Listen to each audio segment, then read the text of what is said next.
بسم الله الرحمن الرحيم الحمد لله رب العالمين والصلاة والسلام على نبينا محمد وعلى آله وصحبه أجمعين وسلم تسليما مزيدا إلى يوم الدين اللهم لا سهل إلا ما جعلته سهلا وأنت تجعل الحزن إذا شئت سهلا اللهم فقهنا في الدين وعلمنا التأويل وافتح علينا يا رب العالمين أسأل الله تعالى أن يرزقنا الإخلاص في القول والعمل أما بعد السلام عليكم ورحمة الله وبركاته. Donc un vendredi de plus, walillahi alhamd, alhamdulillah ala kulli hal. On se retrouve pour un rappel du vendredi qui est censé donc être une revivification de la foi, une augmentation de la piété, incha'Allah tabaraka wa ta'ala. Donc les mosquées sont fermées, on essaye donc de garder un lien avec le rappel divin, avec le livre d'Allah subhanahu wa ta'ala, avec la sunna du prophète Mohammed alayhi salatu wassalam, et avec les bonnes paroles, afin justement de ne pas être complètement coupé du rappel par la permission d'Allah subhanahu wa ta'ala. Le thème que j'ai choisi d'aborder aujourd'hui, c'est l'explication d'une sourate que beaucoup d'entre nous mémorisent.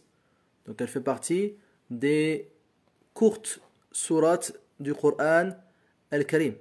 En effet, elle n'est composée que de 11 versets. Donc en comparaison avec beaucoup d'autres sourates, c'est une sourate très courte. Donc c'est une sourate qui en général est mémorisée par beaucoup de musulmans, même les plus jeunes. Donc beaucoup d'enfants mémorisent cette sourate. Mais c'est une sourate très importante.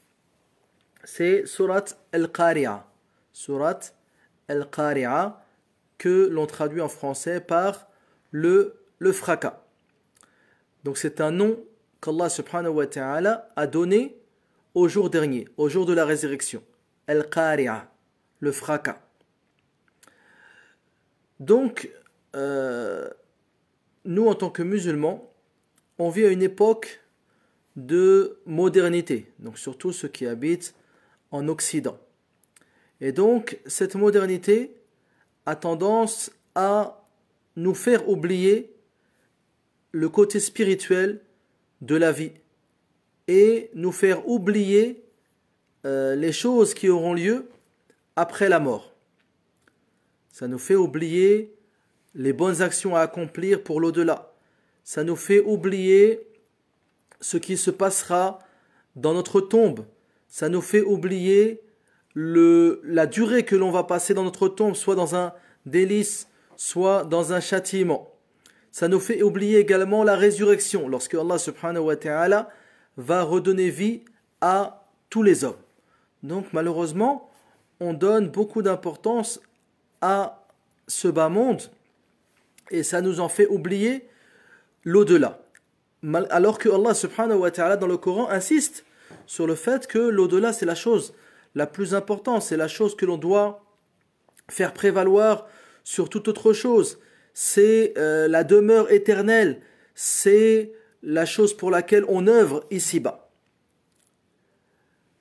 Et parmi les moyens utilisés par Allah subhanahu wa ta'ala pour ne pas nous faire oublier l'au-delà, le fait qu'il a révélé au prophète Mohammed sallallahu alayhi wa sallam une sourate parmi d'autres qui traite totalement de l'au-delà, qui traite totalement de l'au-delà. Parce que malheureusement, on donne beaucoup de valeur à ce bas monde, on essaye d'embellir ce bas monde, de chercher un confort dans ce bas monde, mais malheureusement, plus tu fais des efforts pour, on va dire, améliorer ton bas monde, forcément, c'est ton au-delà qui en périt.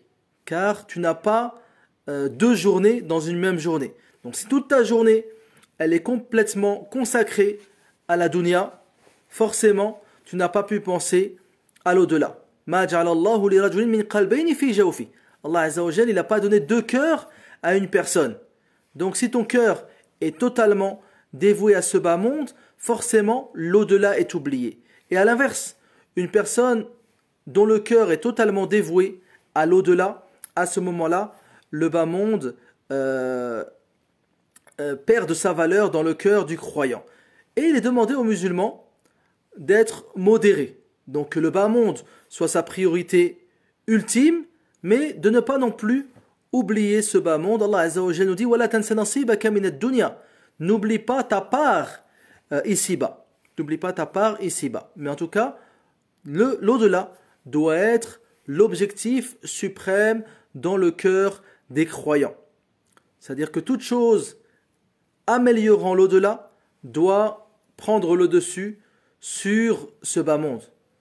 La prière, le dhikr, la lecture du Coran, le bon comportement, tout ce qui fait que tu obtiendras des bonnes actions auprès d'Allah Azza wa Jal qui seront posées yawm al-qiyamati dans la balance. Cela, tu dois le mettre vraiment en avant et que ton cœur soit rempli d'amour pour l'au-delà et de désir d'être récompensé et être élevé dans l'au-delà. Et donc Allah Azza wa Jal donc a révélé cette sourate au prophète Mohammed sallallahu alayhi wa sallam. Sourate al-Qari'a, c'est une sourate mécoise. Qu'est-ce qu'on entend par sourate mécoise, sourate médinoise? Les sourates mécoises sont les sourates qui ont été révélées au prophète sallallahu alayhi wa sallam avant l'hégire. Toute sourate révélée au prophète sallallahu alayhi wa sallam avant l'hégire est une sourate mécoise. Et toute sourate révélée au prophète sallallahu alayhi wa sallam après l'hégire est une sourate médinoise. Donc mécois, médinois n'est pas forcément lié à l'endroit de révélation. Donc il se peut que la sourate soit mécoise ou médinoise et révélée en dehors de la Mecque ou Médine. Il se peut également qu'une sourate soit mécoise ou médinoise, ou bien soit mécoise, ou bien soit médinoise, pardon, et révélée à la Mecque. Donc c'est vraiment le mécois et le médinois, c'est lié au temps, à la période de révélation. Donc les 13 premières années de la prophétie du prophète sallallahu alayhi wa sallam, ce sont les sourates mécoises qui ont été révélées. Et après l'hégire, donc les 10 dernières années de la vie du prophète sallallahu alayhi wa sallam, ce sont les sourates médinoises qui ont été révélées. Donc ça c'est une sourate mécoise qui a été révélée à l'époque où le prophète sallallahu alayhi wa sallam vivait à la Mecque avec les polythéistes avant l'hégire. Donc c'est une sourate mécoise qui nous parle de l'au-delà. Du début à la fin, ça parle de l'au-delà. Elle est composée de 11 versets. Donc c'est une sourate composée de 11 versets, donc une sourate très courte que l'on peut mémoriser facilement. C'est une sourate qui comporte 36 mots pour 150 lettres. Donc parfois il est important de savoir combien de lettres comporte une sourate. Pourquoi? Pour connaître l'immense récompense réservée à ceux qui lisent le Coran al-Karim. Dans un hadith que tout le monde connaît, hadith Abdullah ibn Mas'ud, le prophète sallallahu alayhi wa sallam il nous dit: Man qara'a harfan min kitabillahi falahu bihi hasanah. Wal hasanatu bi'ashri amthaliha. La aqulu alif lam mim harf, walakin alifun harf wa lamun harf wa mimun harf. Celui qui lit une lettre du livre d'Allah, du Coran, il aura pour cette lecture une hasana, ou bien pour chaque lettre, une hasana qui sera multipliée par 10. Et le prophète dit ensuite, je ne dis pas que alif, lam, mim est une seule lettre, mais alif est une lettre, lam est une lettre, et mim est une lettre. Donc chaque lettre que tu lis du Coran al-Karim, tu as 10 hasana par lettre. Et peut-être qu'Allah Azza wa Jal donne plus à qui il veut. Donc si cette sourate est composée de 150 lettres, juste en la lisant, Allah subhanahu wa ta'ala te donne 1500 hasana. Sourate al-Qari'a, tu la lis en quelques secondes. Sourate al-Qari'a, tu la lis en quelques secondes. Donc que penser de ceux qui lisent des sourates plus longues, qui lisent Juz Amma, Juz Tabarak, qui lisent plusieurs hizb par jour? Donc il ne faut surtout pas éloigner du livre d'Allah subhanahu wa ta'ala. Il faut que le musulman il ait une lecture quotidienne, car la récompense est immense. La simple lecture d'une petite sourate comme ça équivaut à 1500 bonnes actions. Donc que penser d'une lecture encore plus longue? Donc sourate al-Qari'a, comme on a dit, du début à la fin, traite du jour dernier. Il traite du jour dernier. Donc le jour dernier, dans le Coran, il a énormément de noms. Vous trouverez Al-Qari'a, Al-Tammatul Kubra, Al-Sakha, Yawm al-Qiyamah, Al-Haqqa, Yawm al-Khulud, Yawm al-Khuruj, Yawm al-Azifa, etc., etc. Donc ils sont énormément, ils sont très nombreux, les noms du jour dernier. Car il y a une règle dans la langue arabe. Plus une chose est importante, plus une chose a de la valeur, plus elle a de noms. Plus une chose est importante, plus elle a de noms. C'est pour ça que les Arabes, dans la langue arabe, on trouve énormément de noms donnés à l'épée. On trouve énormément de noms donnés au lion. Donc le lion, il est appelé Al-Asad, il est appelé Al-Sabur, il est appelé Abu al-Harith, il est appelé Usama, il a énormément de noms. Pareil, Al-Sayf, ou Al-Sayf, ou Al-Sarim, Al-Muhannad, etc., etc. Énormément de noms. Vous trouverez plusieurs centaines de noms pour le lion et pour l'épée. Le prophète Mohammed, alayhi salatu wassalam, il a plusieurs noms. Le prophète nous dit lui-même Ana Muhammad, Ana Ahmad, Ana al-Hashir, Ana al-Aqib, etc., etc. Allah subhanahu wa ta'ala, Jalla Jalaluhu, il a énormément de noms, plus d'une centaine de noms.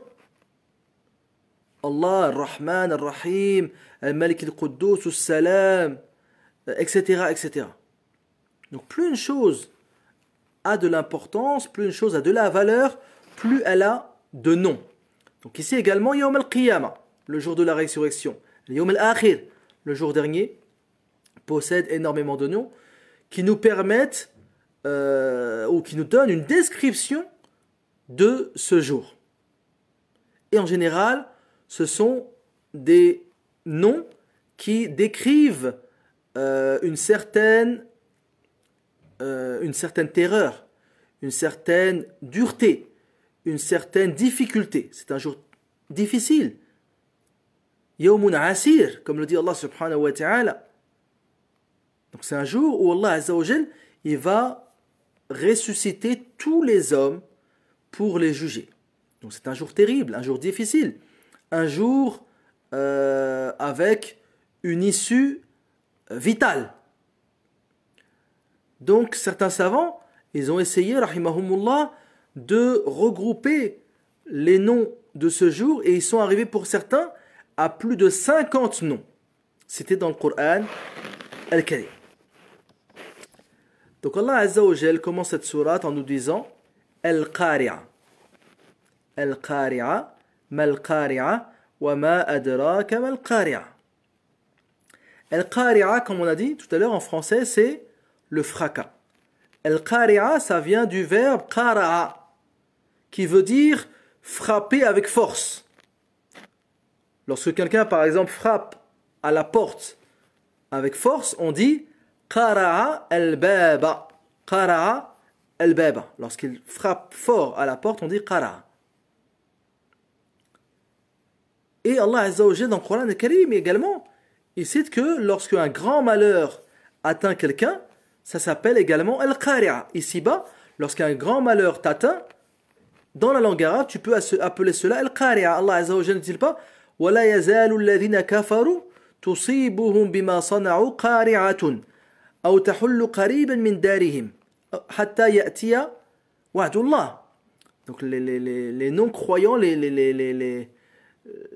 les polythéistes, ils ne cessent de leur arriver des grands malheurs à cause de ce qu'ils ont fait. Donc Allah Azza wa Jalla appelait le malheur qui touchait les non-croyants à l'époque du prophète sallallahu alayhi wa sallam Qari'a. Donc Yawm al-Qiyamah, ce jour est appelé Al-Qari'a. Pourquoi? Parce qu'il frappe les cœurs. Ce sera tellement un jour terrible que les cœurs seront frappés. Frappés tellement fort que, par exemple, les gens seront tels des papillons éparpillés. Kal farashi al-mabthous. Dans Surat al-Hajj, وَتَرَى النَّاسَ سُكَارَى وَمَا هُمْ بِسُكَارَى. Les gens, tu les croiras ivres, Yawm al-Qiyamah. وَمَا هُمْ بِسُكَارَى, alors qu'ils ne sont pas ivres. Ce jour sera tellement terrible que tu penseras que tous les gens sont ivres, comme s'ils avaient bu. Les gens marcheront sans but. Ils seront comme des personnes possédées, des personnes ivres, alors qu'ils ne le sont pas. Ils seront juste touchés et, on va dire, affaiblis et terrifiés par ce qu'ils verront ce jour-là. Et ça commence déjà au moment de la mort. Au moment de la mort, c'est déjà pour toute personne al-qiyamah qui commence. C'est pour ça que le prophète sallallahu alayhi wa sallam il nous dit celui qui meurt, pour lui c'est Yawm al-Qiyamah. C'est-à-dire le Yawm al-Akhir commence pour lui. Tout ce qui est la sortie de l'âme, l'enterrement, les anges qui viennent le questionner dans sa tombe, ensuite il reste dans sa tombe pendant énormément jusqu'à la résurrection. Donc tout ce qui est de la mort jusqu'à l'entrée au paradis et l'enfer, c'est Yawm al-Qiyamah. Donc la personne, au simple moment où elle meurt, elle voit des choses qu'elle n'avait jamais vues auparavant. Donc elle est à ce moment-là terrifiée. Ou bien apaisée en fonction de la foi. Allah Azza wa Jalla ne dit-il pas يثبت الله الذين آمنوا بالقول الثابت في الحياة الدنيا وفي الآخرة ويضل الله الظالمين ويفعل الله ما يشاء. Allah Azza wa Jalla, il a affermi les croyants par une parole ferme. La ilaha illallah. C'est-à-dire lorsque le croyant il sera interrogé dans sa tombe, qui est ton Seigneur, quelle est ta religion et qui est ton prophète, le croyant sera affermi par Allah subhanahu wa ta'ala. Allah permettra au croyant, malgré toute la crainte, toute la peur, toute la terreur qu'il ressentira, de lui permettre de dire Rabbi Allah wa dini al-Islam wa nabiyyi Muhammadun alayhi salatu wassalam. Yuthabbitu Allahu alladhina amanu bil qawli al-thabiti fil hayati ad-dunya wa fil akhirah. Et Allah Azza wa Jal, il nous dit également Innal ladhina sabaqat lahum minna al-husna ulaika anha mub'adun la yasma'una hasisaha وهم فيما اشتهت أنفسهم خالدون لا يحزنهم الفزع الأكبر وتتلقاهم الملائكة هذا يومكم الذي كنتم توعدون. Allah Azza wa Jalla dit que ceux donc, qui auront fait les bonnes œuvres sabaqat lahum minna al-husna, ils auront reçu la bonne nouvelle au moment de leur mort, ulaika anha mub'adun, ils seront éloignés de l'enfer. La yasma'una hasisaha. Ils entendront même pas le son de l'enfer. Wa hum fi mashtahat anfusuhum khalidun. Et ils seront à des endroits appréciés par leur âme, c'est-à-dire fil jannah. Sallallahu ta'ala an yaj'alana jami'an min al-jannah, qu'Allah Azza wa Jal nous inscrive tous et toutes parmi les habitants du paradis, car c'est le but suprême de chaque croyant. D'être récompensé Yawm al-Qiyamah pour les efforts, pour la patience, par miséricorde d'Allah Azza wa Jal d'entrer au paradis. C'est l'ultime récompense. فَمَنْ زُحْزِحَ عَنِ النَّارِ وَأُدْخِلَ الْجَنَّةَ فَقَدْ فَازَ. Celui qui sera écarté de l'enfer et entré au paradis sera le grand vainqueur. Donc Allah Azza wa Jal il nous dit Al-Qari'a, le fracas. Mal-Qari'a. Qu'est-ce que Al-Qari'a? Wa ma adraka mal-Qari'a. Et qui pourra te dire ce qu'est Al-Qari'a? Donc Allah Azza wa Jal, au début de cette sourate justement, il te cite ce nom du jour de la résurrection.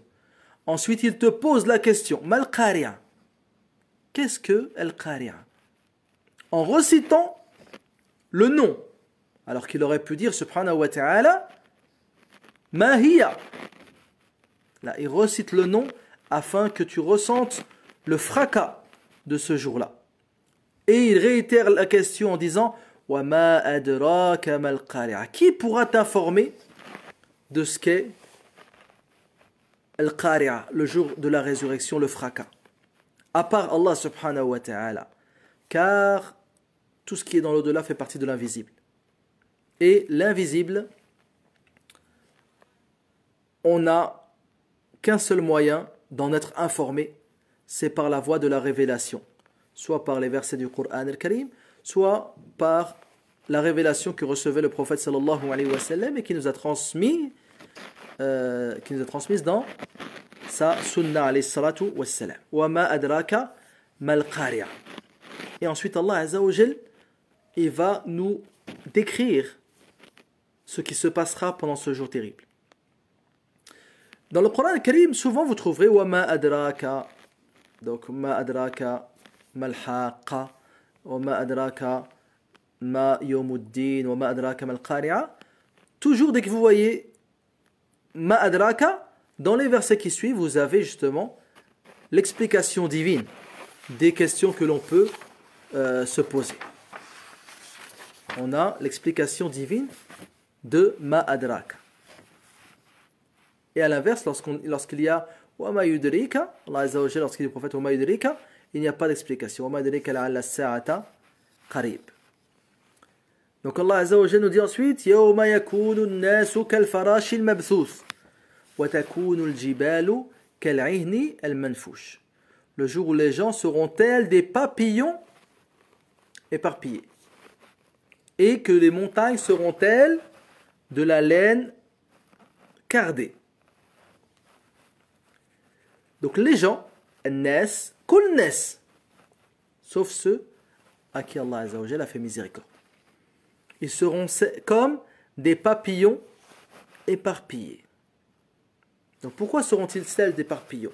Donc un papillon, comme vous le voyez, lorsqu'il vole, il vole sans destination précise.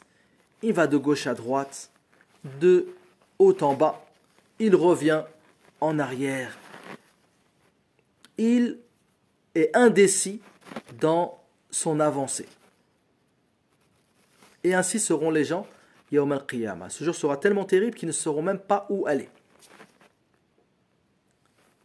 Et comme on dit dans notre verset, وَتَرَى النَّاسَ سُكَارَى وَمَا هُمْ بِسُكَارَى. Tu verras les gens ivres alors qu'ils ne le sont pas. Et vous remarquerez également que le papillon, il est toujours attiré vers la lumière. Il est toujours attiré par la chaleur et le feu. Lorsque par exemple, si en forêt par exemple, on allume un feu, on verra des papillons se rapprocher de ce feu et parfois même être brûlés par le feu. Donc Yawm al-Qiyamah, comme si les gens tous se dirigeaient vers le feu. Se dirigeaient vers le feu de l'enfer, wal'iyadhu billah. Sauf ceux qui auront été sauvés par miséricorde d'Allah subhanahu wa ta'ala en ayant suivi les prophètes qui leur ont été envoyés. Le prophète alayhi salatu wa salam, il nous dit dans un hadith, justement, il compare les gens aux papillons. Et que justement, le prophète sallallahu alayhi wa sallam, il a été envoyé justement pour protéger ces papillons du feu. Le prophète sallallahu alayhi wa sallam nous dit Mathali wa mathalu an-nas illa ka farashin yahumu hawla an-nar liyaqa'a fi. Il nous dit, moi, par rapport aux gens, c'est comme des papillons qui tournent autour d'un feu dans lequel ils veulent entrer. فَأَنْتُمْ تُرِيدُونَ أَنْ تَقَعُوا فِي النَّارِ. Vous voulez rentrer en enfer. وَأَنَا آخِذٌ بِحُجَزِكُمْ عَنْهَا. Et moi je vous tire par votre pagne pour vous sauver de l'enfer. Car donc depuis la venue du prophète Mohammed alayhi salatu wassalam, il n'y a aucun échappatoire et aucune issue et aucun salut au feu de l'enfer à part en suivant l'islam. En suivant l'islam.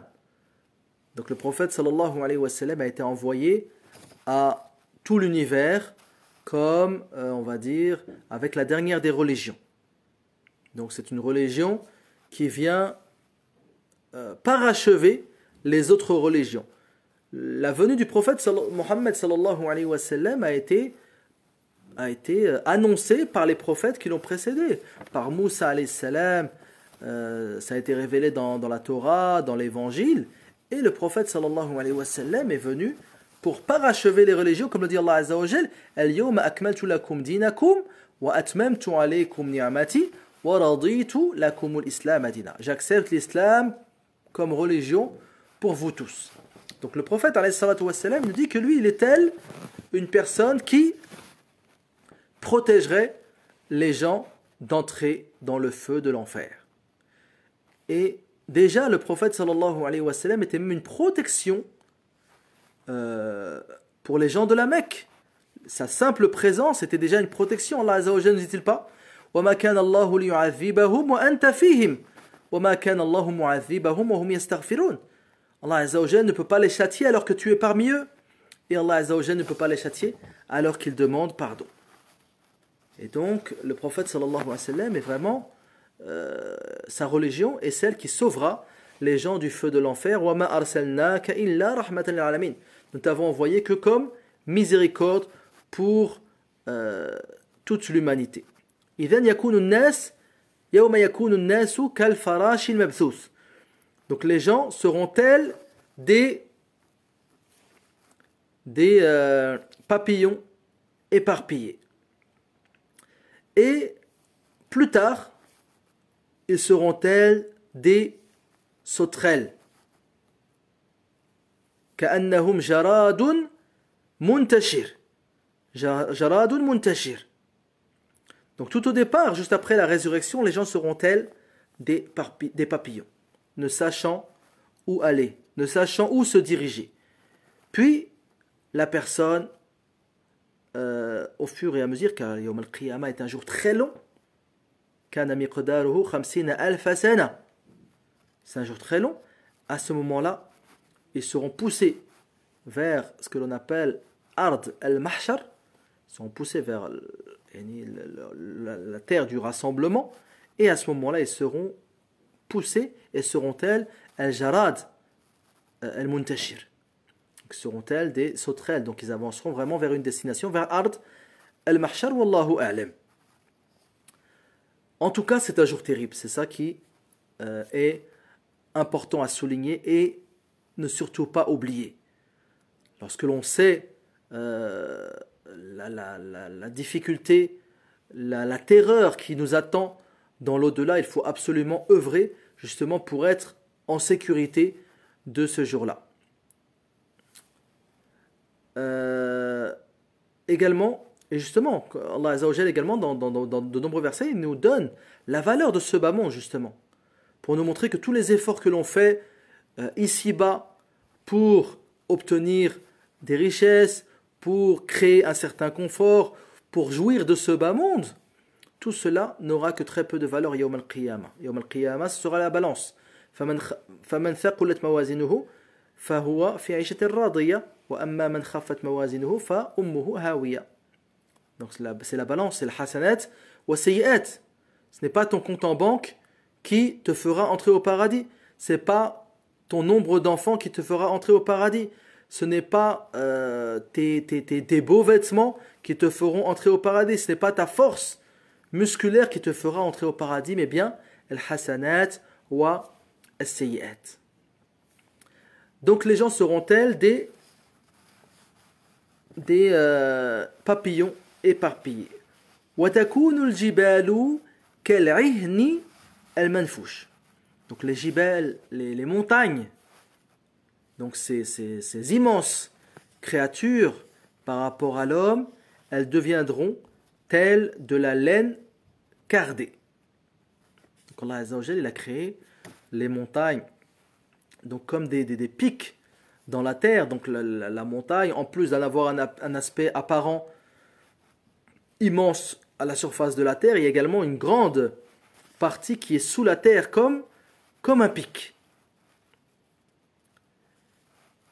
أفلا ينظرون يعني إلى الإبل كيف خلقت وإلى السماء كيف رفعت وإلى الأرض كيف سطحت وإلى الجبال كيف نصبت. Donc les montagnes, comment elles ont été posées. Donc al-ihn, c'est la laine.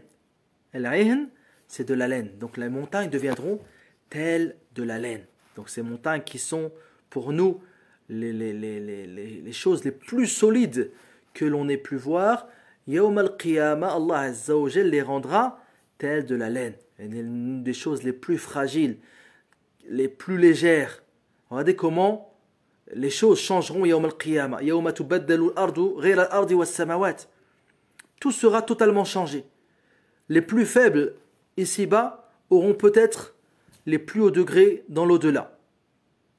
Les choses les plus dures seront les choses les plus fragiles dans l'au-delà. Les choses qui avaient le plus de valeur ici-bas seront sans doute les choses qui auront le moins de valeur ici-bas, et etc. Yawm al-Qiyamah, c'est le moment de la justice. Allah Azza wa Jal rétablira la justice divine. Et les gens seront jugés en fonction du bien qu'ils auront accompli. Pas par rapport à leur malice, par rapport à leur stratagème, leur qualité à amasser des biens. Là, tout cela n'aura aucune valeur. Leur taille, leur grandeur, leur musculature, etc. Tout cela n'aura aucune valeur. Les bonnes actions, la prière, le jeûne, la lecture du Coran, le dhikr, le hajj ou l'umrah, le bon comportement. Voilà les choses qui auront de la valeur dans l'au-delà. Donc les montagnes seront-elles de la laine cardée. Et également, Allah Azza wa Jalla nous dit وَتَرَى الْجِبَالَ تَحْسَبُهَا جَامِدَةً وَهِيَ تَمُرُّ مَرَّ السَّحَابِ. Tu verras les montagnes, tu les penseras fixes. وَهِيَ تَمُرُّ مَرَّ السَّحَابِ. Alors qu'elles avanceront. وَإِذَا الْجِبَالُ سُيِّرَتْ. Les montagnes avanceront. On les fera avancer. C'est pour ça que les gens ils seront ressuscités sur une terre sans aucune élévation. Il n'y aura plus de montagnes, plus de collines, plus de bâtiments, il n'y aura rien. Les gens seront ressuscités sur une terre plate et pure. Comme le dit le prophète sallam, comme un pain. Comme un morceau de pain. Donc le prophète sallam il donnait des images par rapport à ce que connaissaient Sahaba radiyallahu anhum. Donc il n'y aura plus de montagnes. Les montagnes, elles auront été enlevées pour accueillir tous les gens qui seront ressuscités. Du premier jusqu'au dernier, depuis Adam alayhi salatu wassalam jusqu'au dernier être humain ici-bas. C'est-à-dire des milliards de personnes qui seront ressuscitées tous au même endroit et réunis tous au même endroit. وَتَكُونُ الْجِبَالُ كَالْعِهْنِ الْمَنْفُوشِ. Donc ce jour-là, Yawm al-Qiyamah, donc il n'y aura ni de soleil, ni de lune, ni d'arbres, ni de montagnes. Les gens seront sur une terre plate et pure. Ce jour-là, le prophète sallallahu alayhi wa sallam, il nous donne la conclusion. Il nous dit فَمَنْ ثَقُلَتْ مَوَازِينُهُ فَهُوَ فِي عِيشَةٍ رَاضِيَةٍ وَأَمَّا مَنْ خَفَّتْ مَوَازِينُهُ فَأُمُّهُ هَاوِيَةٌ وَمَا أَدْرَاكَ مَا هِيَ يَوْمَ الْقِيَامَةِ نَارٌ حَامِيَةٌ. Donc Yawm al-Qiyamah, il y aura deux catégories. Certains qui auront une balance lourde de bonnes actions et d'autres qui auront une balance légère de bonnes actions. Donc Yawm al-Qiyamah, il y aura une balance. D'un côté, les bonnes actions et de l'autre côté, les mauvaises. Donc, celui dont la balance est lourde, c'est celui qui aura plus de bonnes actions que de mauvaises. plus de bonnes actions que de mauvaises. Et ça, en réalité, c'est dans la capacité de chacun, bi'idhnillahi tabaraka wa ta'ala. Allah Azza wa Jalla ne dit-il pas فَمَنْ جَاءَ بِالْحَسَنَةِ فَلَهُ عَشْرُ أَمْثَالِهَا. Celui qui fait une bonne action, elle est toujours inscrite par 10, alors qu'une mauvaise action est inscrite ni comme une mauvaise action. Donc celui qui vient Yawm al-Qiyamah avec plus de mauvaises actions que de bonnes, c'est vraiment celui qui aura exagéré dans les mauvaises actions et dans l'abandon des bonnes actions. C'est-à-dire celui qui ne faisait presque aucun bien et qui exagérait dans le mal qu'il faisait. فَمَنْ ثَقُلَتْ مَوَازِنُهُ. Donc de bonnes actions. Donc Yawm al-Qiyamah, Allah Azza wa Jalla dit وَنَضَعُ الْمَوَازِينَ الْقِسْطَ لِيَوْمِ الْقِيَامَةِ فَلَا تُظْلَمُ نَفْسٌ شَيْئًا. Donc Allah Azza wa Jalla amènera la balance ou bien les balances pour peser justement les bonnes actions et les mauvaises actions des gens. Donc trois choses seront pesées. Les actions, enfin les bonnes actions, les mauvaises. Les registres également des gens seront pesés et les individus eux-mêmes seront pesés. Comme le dit le prophète sallallahu alayhi wa sallam, que les jambes de Abdullah ibn Mas'ud seront dans la balance plus lourdes que la montagne de Uhud. Donc le croyant, plus sa foi sera forte, plus il aura du poids dans la balance. Et à l'inverse, nous aurons des gens qui étaient vaniteux, orgueilleux, ici-bas, qui méprisaient les gens, qui les rabaissaient et qui, dans l'au-delà, n'auront que peu de valeur. فَلَا نُقِيمُ لَهُمْ يَوْمَ الْقِيَامَةِ وَزْنًا. Nous n'allons leur donner aucun poids. Donc c'est ce qu'on disait. Vraiment, les choses seront totalement inversées. Allah Azza wa Jalla ne dit-il pas زُيِّنَ لِلَّذِينَ كَفَرُوا الْحَيَاةُ الدُّنْيَا وَيَسْخَرُونَ مِنَ الَّذِينَ آمَنُوا وَالَّذِينَ اتَّقَوْا فَوْقَهُمْ يَوْمَ الْقِيَامَةِ. Allah Azza wa Jalla nous dit qu'Allah Azza wa Jalla a embelli la vie ici-bas pour les non-croyants. Et il se moque des croyants, mais les pieux seront au-dessus d'eux dans l'au-delà. فَأَمَّا مَنْ ثَقُلَتْ مَوَازِينُهُ فَهُوَ فِي عِيشَةٍ رَاضِيَةٍ. Donc celui dont la balance sera lourde, il sera dans une vie qu'il agrée. Mardiya, radiya, bima'na mardiya, une vie qu'il agrée. Et comment ne pas agréer cette vie au paradis, alors qu'il y a au paradis ma la aynun ra'at wa la udhunun sami'at wa la khatara ala qalbi bashar. Il y a au paradis ce qu'aucun œil n'a vu auparavant, ce qu'aucune oreille n'a entendu auparavant, wa la khatara ala qalbi bashar, et des choses que le cœur humain ne peut imaginer. Vous avez au paradis l'anhar, l'anhar min ma'in asinin, wa anharun min khamrin lam yataghayyar ta'amuhu, وأنهار من لبن وأنهار من لبن لم يتغير طعمه وأنهار من خمر لذة للشاربين وأنهار من عسل مصفى. Donc des rivières d'eau pure, de miel, de lait, de vin. Vous avez au paradis également des arbres qui descendent à portée de main, pas besoin d'aller chercher les fruits. Également, يَطُوفُ عَلَيْهِمْ غِلْمَانٌ لَهُمْ كَأَنَّهُمْ لُؤْلُؤٌ مَكْنُونٌ. Ils auront également des serviteurs, etc. Tout ce que tu peux imaginer comme chose agréable, tu pourras en profiter dans l'au-delà. Donc, فِي عِيشَةٍ رَاضِيَةٍ.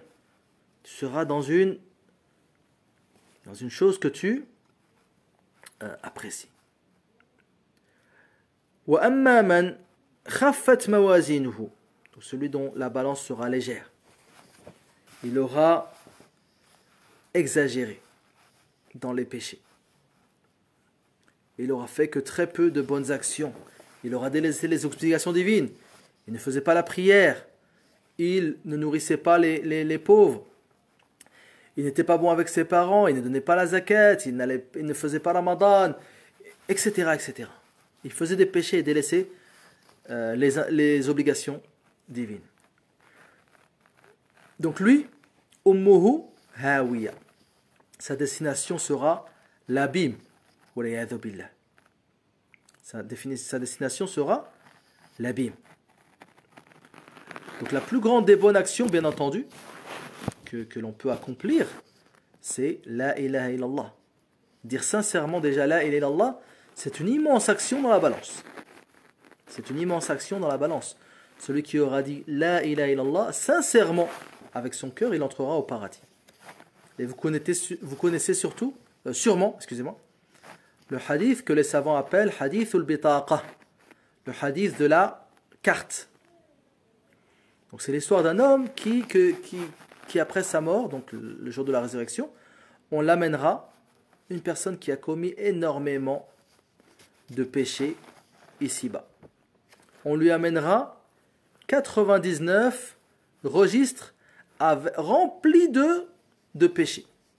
Chaque registre, va jusqu'à l'horizon. Des péchés à ne plus les compter. Et cet homme reconnaîtra tous les péchés que l'on lui exposera. Et on lui dira, n'as-tu pas une bonne action à nous apporter? L'homme dira, non, je n'ai pas de bonne action. Et Allah dira, au contraire, tu as une bonne action auprès de nous. Et on amènera une bitaqa, une carte, c'est même pas un registre, une carte, sur laquelle est inscrit la ilaha illallah, c'est-à-dire nul ne mérite d'être adoré en dehors d'Allah Azza wa Jal. Donc c'est la bonne action que cet homme a. Il n'a rien d'autre. Mais c'est pas le simple fait de dire la ilaha illallah avec sa bouche. Ce n'est pas une simple parole qui sort de la bouche, non. Cette personne a réellement dit la ilaha illallah. Il n'a jamais rien associé avec Allah subhanahu wa ta'ala. Tout acte qu'il a fait, il l'a fait pour Allah subhanahu wa ta'ala. Il s'en remettait à Allah azza wa jal. Il n'invoquait que lui subhanahu wa ta'ala lorsqu'il avait quelconque besoin. Donc il a réellement dit la ilaha illallah khalisan min qalbihi, ilman wa amalan, en sachant cela et en mettant cela en pratique. C'est alors qu'on mettra toutes les mauvaises actions dans la balance, les 99 registres, et cette bitaqa, cette carte sur laquelle est inscrite la ilaha illallah, et la ilaha illallah sera plus lourde que ces tonnes de péchés. Mais il faut, comme on a dit, ce n'est pas le simple fait de dire la ilaha illallah. Combien de personnes disent la ilaha illallah, mais par la bouche et non par le cœur? Des gens disent par la parole ce qu'ils n'ont pas dans le cœur. Donc sinon, si on est sincère en disant la ilaha illallah, cela aura énormément de poids dans la balance. فَأُمُّهُ هَاوِيَةٌ. Donc sa demeure finale sera el-hawiya, l'abîme. وَمَا أَدْرَاكَ مَا هِيَ. Qui te dira ce qu'est cet abîme? نَارٌ حَامِيَةٌ. نَارٌ حَامِيَةٌ. C'est-à-dire un feu ardent. Un feu ardent. Donc celui qui aura eu plus de mauvaises actions que de bonnes, il sera jeté la tête la première en enfer. فَكُبَّتْ وُجُوهُهُمْ فِي النَّارِ. C'est pour ça que également certains ont dit dans le tafsir فَأُمُّهُ هَاوِيَانِ يُطْرَحْ فِي نَارِ جَهَنَّمَ عَلَى أُمِّ رَأْسِهِ. Il sera jeté la tête la première en enfer. وَلَعِيَاذُ بِاللَّهِ. وَمَا أَدْرَاكَ مَا هِيَ نَارٌ حَامِيَةٌ. Qui te dira ce qu'est l'abîme? C'est un feu ardent. Donc le feu de l'au-delà n'est pas le feu ici-bas. Donc les gens ont peur du feu ici-bas. Personne n'aime se brûler. Personne n'aime, même en sortant un plat du four, personne n'aime se brûler. En touchant le feu de la gazinière, personne n'aime se brûler. Donc que penser du feu de l'au-delà qui est plusieurs fois supérieur à celui-là? Le prophète sallallahu alayhi wa sallam, un jour pour, on va dire, décrire le feu de l'enfer à ses compagnons, il leur a dit, alayhi salatu wassalam, Narukum hadi, juz'un min sab'ina juz'an min nar jahannam. Il vous a dit, le feu que vous utilisez, vous, les hommes, ce n'est qu'une partie, ce n'est qu'un 70e du feu de l'au-delà. Les compagnons, radiyallahu anhum, ils ont dit, wa in kant la kafiya. C'est-à-dire que si on nous menaçait de nous châtier par le feu que l'on connaît tous ici-bas, ce serait suffisant pour créer de la peur dans le cœur du croyant. Donc si on te dit qu'on va te châtier avec le feu ici-bas, le feu que l'on connaît tous, avec un briquet, avec une allumette, avec le feu que tu utilises, la chaleur que tu utilises dans ton four, etc. Si on te disait juste ça, cela serait suffisant pour te faire craindre. Donc que penser si dans l'au-delà, le feu que nous connaissons n'est qu'un 70e du feu de l'au-delà? Donc ça doit encore plus augmenter notre crainte du châtiment divin. Donc les gens ici-bas, à l'heure actuelle, lorsqu'une personne parfois veut torturer une autre personne, lui faire du mal, il le brûle. Et cela est suffisant pour, on va dire, pour faire du mal. Cela est suffisant comme douleur. Donc que penser d'un feu énormément, beaucoup plus fort que celui-ci? Allah Azza wa Jalla dit tashwil wujuh. Allah Azza wa Jalla dit fa kullama nadijat juluduhum baddalnahum juludan ghayraha liyadhuqu al'adhab. Donc le feu de l'au-delà est une chose inimaginable. Donc sachez que c'est un 70e, le feu que l'on utilise ici-bas n'est qu'un 70e du feu de l'au-delà. Et sachez également que la personne qui recevra le plus petit châtiment dans l'au-delà, le plus faible châtiment dans l'au-delà, c'est déjà beaucoup. Le prophète sallallahu alayhi wa sallam nous dit Inna ahwana ahli an-nari 'adhaban man yuda'u fi asfali qadamayhi jamratani yaghli minhuma dimaru. Le prophète nous dit que celui qui recevra le plus faible châtiment dans l'au-delà est un homme sous les pieds duquel on mettra deux braises ardentes qui mettront son cerveau en ébullition. Donc sous ses pieds, il aura deux braises qui brûleront dans le corps et qui permettront au cerveau, qui est très loin des pieds, d'être en ébullition. Donc que penser du corps? Et ça, c'est celui qui a le plus petit châtiment dans l'au-delà. Donc que penser que celui qui sera au-dessus de lui? Que penser de ceux qui seront au milieu de l'enfer? Que penser de ceux qui seront au plus bas de l'enfer, comme les hypocrites? Innal munafiqina fi ad-darkil asfali minan nar. Donc le plus petit, le plus faible châtiment dans l'au-delà est déjà terrible. Donc il faut que le musulman, barakallahu fikum, fasse tout son possible ici-bas. Donc la vie ici-bas ne dure que quelques années, en échange desquelles tu auras une vie éternelle. Donc choisis, ne passe pas tout ton temps à rechercher le confort, à courir après les richesses, à courir après ce bas monde. Tu vas quitter ce bas monde, tu vas mourir, tu n'es pas éternel. Et au Qiyamah, tu auras l'impression d'être resté ici-bas une matinée ou une après-midi. Et à ce moment-là, après la mort, tu verras la réalité des choses. Que t'attend soit le paradis, soit l'enfer. Et à ce moment-là, tu verras que tu demanderas de retourner ici-bas. Tu demanderas à Allah Azza wa Jal de te ramener ici-bas. Parce qu'à ce moment-là, tu réaliseras le jour terrible que tu dois affronter. Donc, faites les bons choix, barakallahu fikum, car Yawm al-Qiyamah est un jour terrible. C'est un jour terrible. Inna zalzalata ash-sa'ati shay'un 'azim. Ce sera un jour terrible.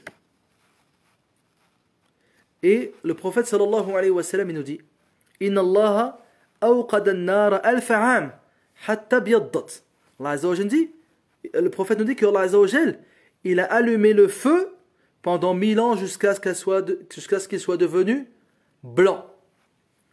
ثم أوقدها ألف عام حتى احمرت. Ensuite, il l'a réchauffé pendant 1000 ans jusqu'à ce qu'il soit devenu rouge. ثم أوقدها ألف عام حتى اسودت. Et ensuite, 1000 ans encore, Allah Azza wa Jal a allumé le feu jusqu'à ce qu'il devienne noir. فهي سوداء مظلمة. Donc l'enfer ce sont des ténèbres noires. Des ténèbres. Le feu il est tellement fort qu'il est noir. Nous ici, notre feu que l'on connaît, il est de quelle couleur? Il est jaune, il est orange. Là, Allah Azza wa Jal a tellement chauffé ce feu qu'il est devenu blanc pendant 1000 ans. Ensuite rouge et ensuite noir. Et c'est celui qui attend les habitants de l'enfer.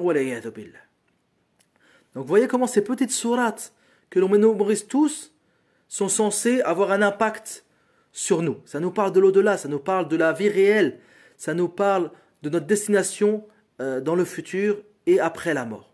Donc il faut méditer, barakallahu fikum, sur ces petites sourates que nous connaissons tous. Il ne faut pas seulement les mémoriser, les citer pendant la prière, et que le Coran n'est pas un texte sans sens.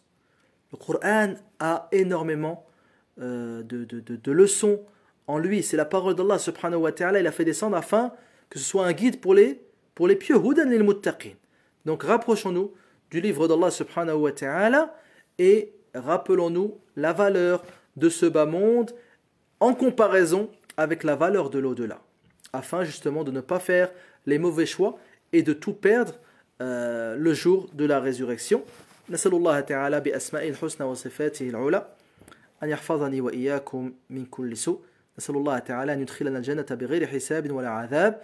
نسأل الله تعالى أن يثقل موازيننا وأن لا يخففها علينا. نسأل الله تعالى أن يثيبنا على ما سمعنا وما تحدثنا به. نسأل الله تعالى أن يجعلنا جميعا من الذين يستمعون القول فيتبعون أحسنه. نسأل الله